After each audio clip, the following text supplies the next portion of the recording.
Hello दोस्तों, स्वागत है आपके अपने यूट्यूब चैनल विकास यादव क्लासेज में। तो आइए इस वीडियो में लुसेंट समान ज्ञान पढ़ेंगे, जिसमें पेज नंबर 4 को पढ़ेंगे। अन्य लेखक तारानाथ। यह एक तिब्बती लेखक था। इसने कंगूर तथा तंगूर नामक ग्रंथ की रचना की। इनसे भारतीय इतिहास के बारे में जानकारी मिलती है। Marco Polo.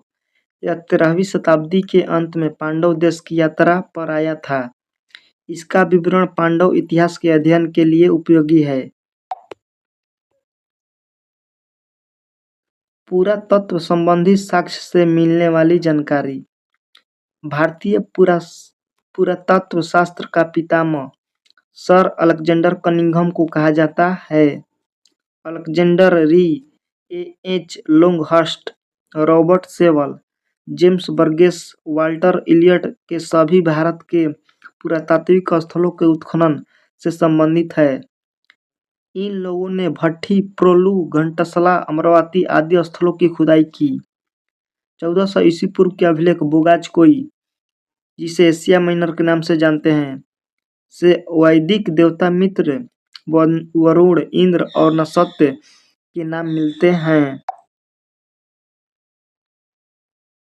मध्य भारत में भागवत धर्म विकसित होने का प्रमाण तक्षशिला के इंडो-ग्रीक राजा अंतलिखित का राजदूत हेलियोडोरस के वेशनगर गरुड़ स्तंभलेख से प्राप्त होता है।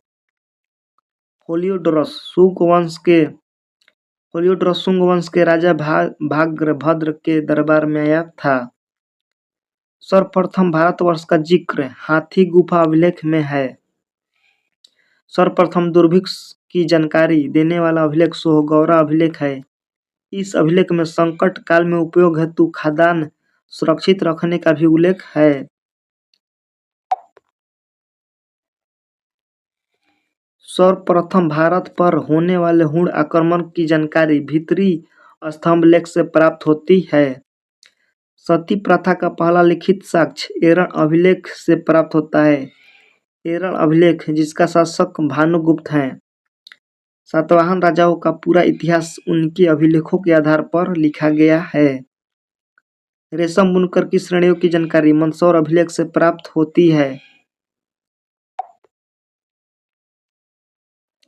कश्मीरी नौपौराणिक पुरास्थल बुर्ज-होम से गर्तवास गाढ़ा घर का साक्ष्य मिला है। इनमें उतरने के लिए सीढ़ियां होती थी। यहाँ मनुष्य के साथ उसके पालतू कुत्तों को भी दफनाने की प्रथा प्रचलित थी। पूरा स्थल उस स्थान को कहते हैं जहाँ औजार, बर्तन और इमारतों जैसी वस्तुओं का अवशेष मिलते हैं। प्राचीनतम सिक्कों को आहत सिक्के कहा जाता है। इसी को साहित्य में कसर्पण कहा गया है। सर्वप्रथम सिक्कों पर लेख लिखने का कार्य यवन शासकों ने किया।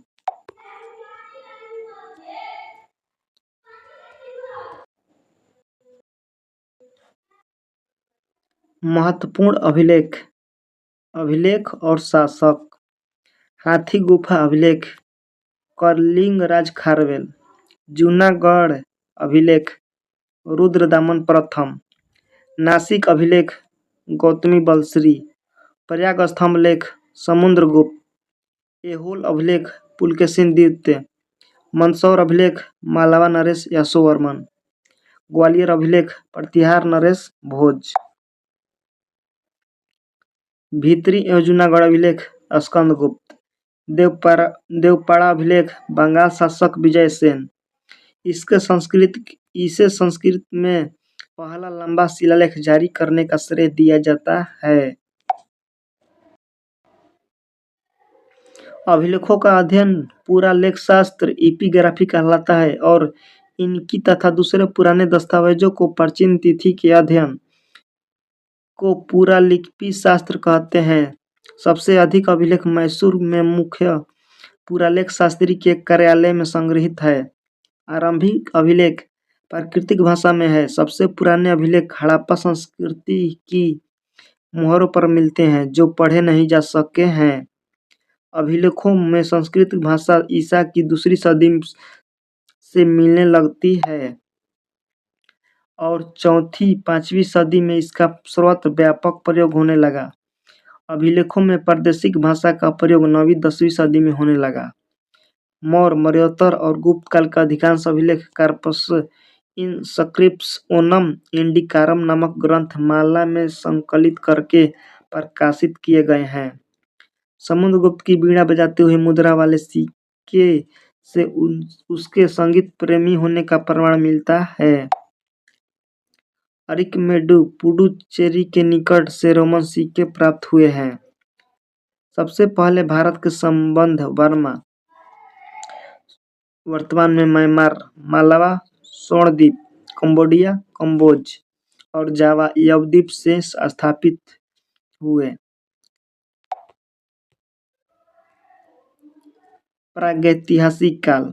इतिहास का विभाजन प्रागितिहास या प्राक इतिहास, आदि इतिहास व इतिहास 3 भागों में किया गया।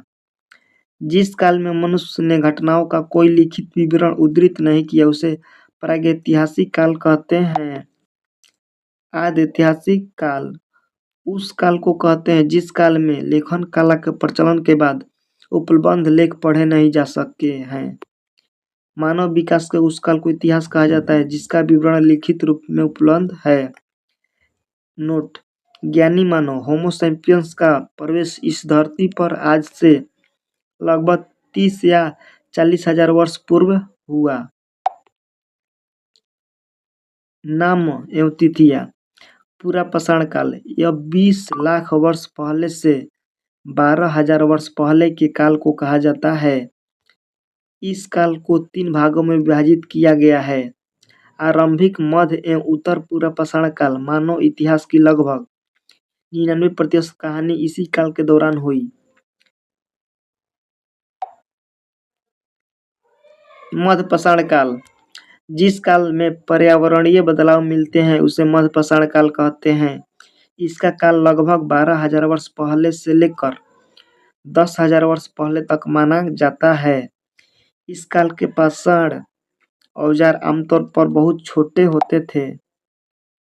इन्हें मैक्रोलिथ यानी लघु पाषाण कहा जाता है। प्रायः इन औजारों में हड्डियों या लकड़ियों के मुट्ठे लगे हंसिया और आरी जैसे औजार मिलते हैं। नवपाषाण काल। इसकी शुरुआत लगभग 10,000 वर्ष पहले से होती है। पूर्व पाषाण युग या पूरा पाषाण काल के मानव की जीविका का मुख्य आधार शिकार था।